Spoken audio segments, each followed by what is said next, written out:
guys, welcome to this segment. Peter Udo here. Today we're going to pick up from where we stopped last time. In the previous video I talked about a flow chart, a simple flow chart, and how you can use that to capture a programming algorithm as it relates to sequential structure. When you have one step that leads to the other in a straight line without branching, you're able to capture that with a flow chart, and we were able to talk about the different meanings of those shapes, the ovals, the parallelograms, the rectangles, and the arrows, and we were able to draw a simple flow chart based on the scenario there. And the example was contribution, a number of contributors. Let's say a number of people are trying to contribute money for a party or for a donation, and they have to contribute a certain amount.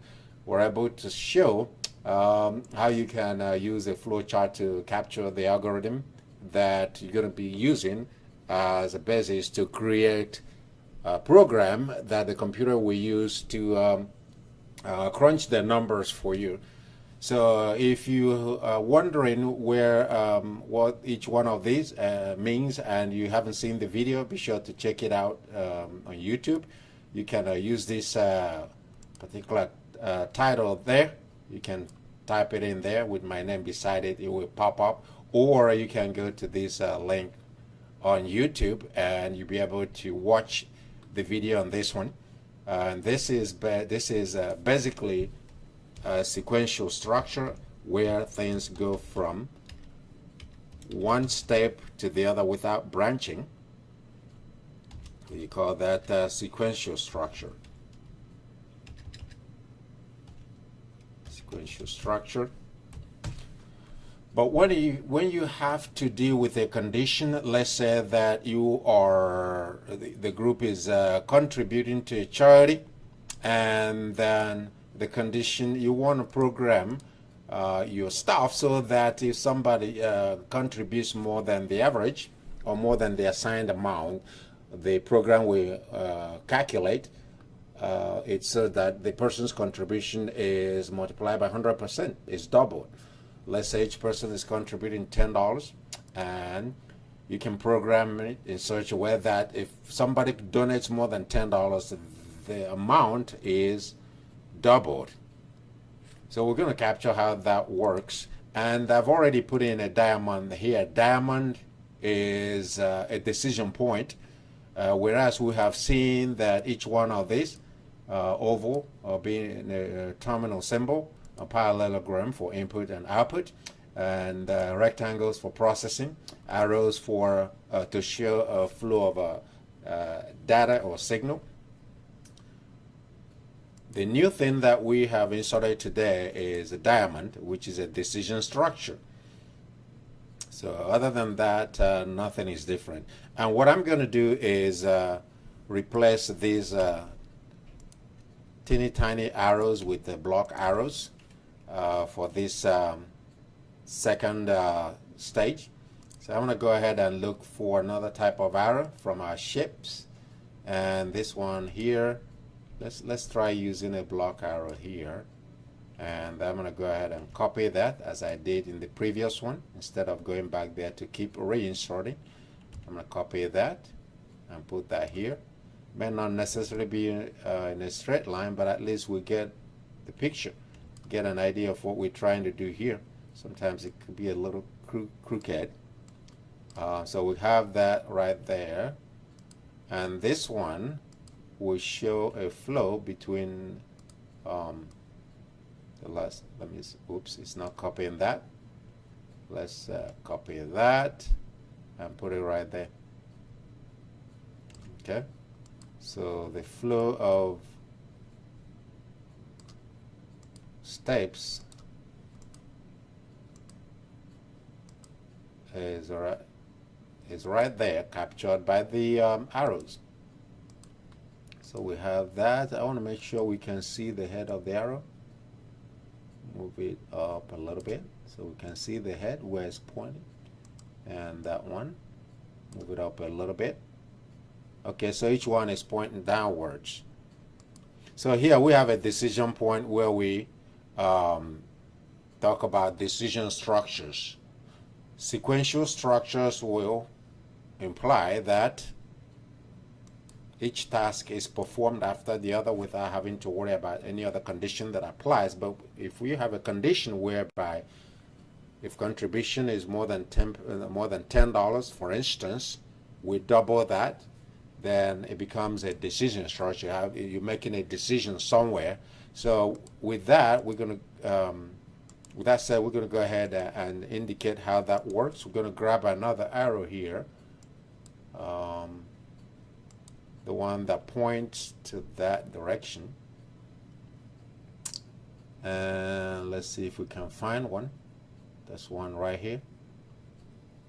And we're going to put it right there. Let me see. There is one.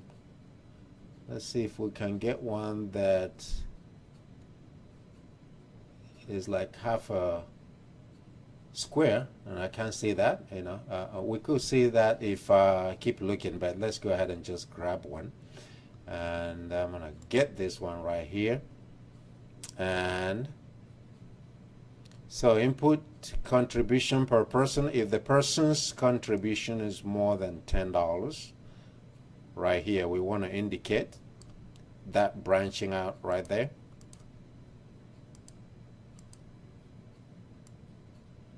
So the person's contribution is more than the assigned average or assigned specific amount per person, then we want to crunch the new number to double it. And once I have this arrow, I'm going to go ahead and actually the next arrow I'm looking for is one of these. So I'm going to copy this one, bring it over here. Oops, didn't do it. Let's hold down Control key and copy. Yeah, I think it would do it this time. There you go. And let's see. It looks crooked, but it fits. Let's decrease the length a little bit. So right there flows from here to there. So what we're basically saying is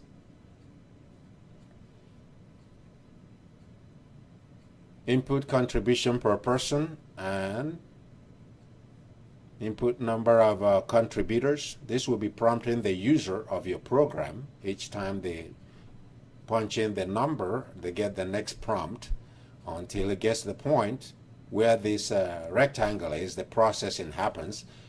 Contribution per person multiplied by number of contributors, and they will end after it displays your result. But where we have a different condition where somebody is contributing more than the specified amount and we want to double it, oftentimes those who encourage you to donate, we say if you donate so and so amount, we double it. That's a scenario where this will be relevant. So this program will work perfectly. This kind of program design will work perfectly for that kind of condition.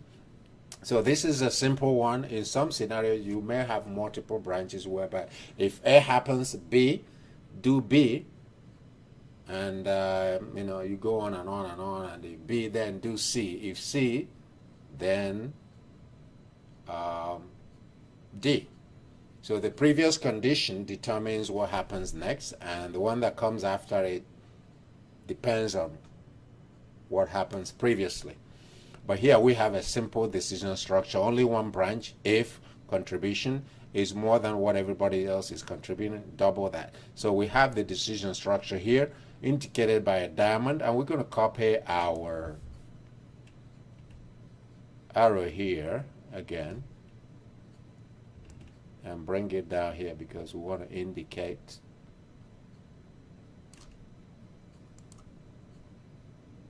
that last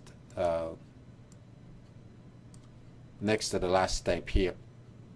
So if contribution is more than $10, calculate contribution as contribution per person times 2. So it's going to branch out here. Does this apply? Yes. Then multiply that by 2 and then dump it to the total. Dump it into the total and collect the total amount here. So what we're gonna do is get another arrow and go over here.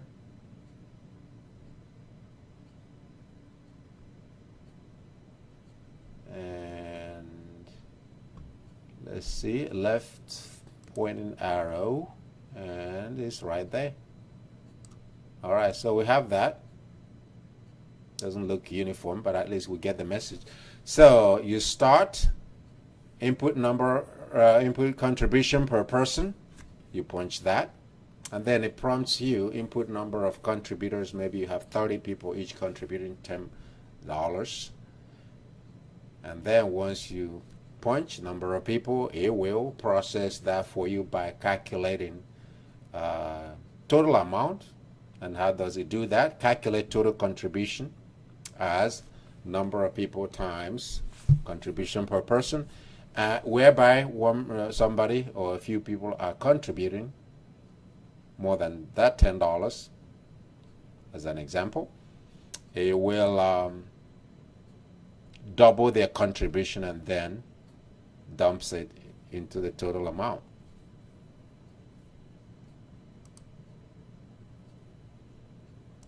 Let's see.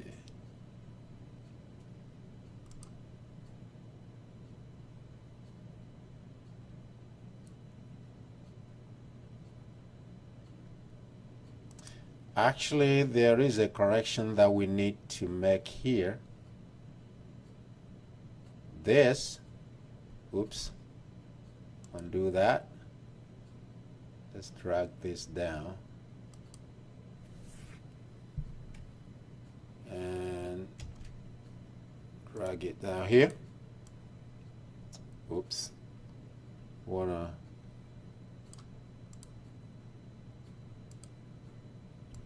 copy that,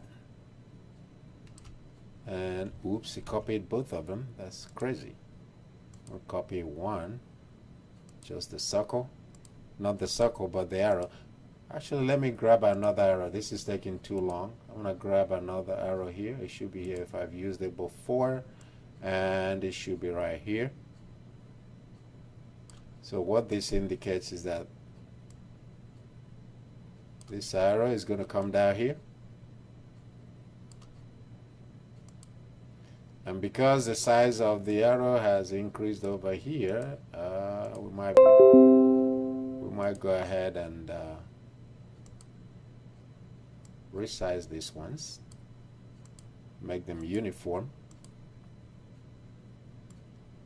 Not really necessary, but cosmetically it looks more appealing if they are uniform. All right, a little crooked, but at least we got the point. Okay.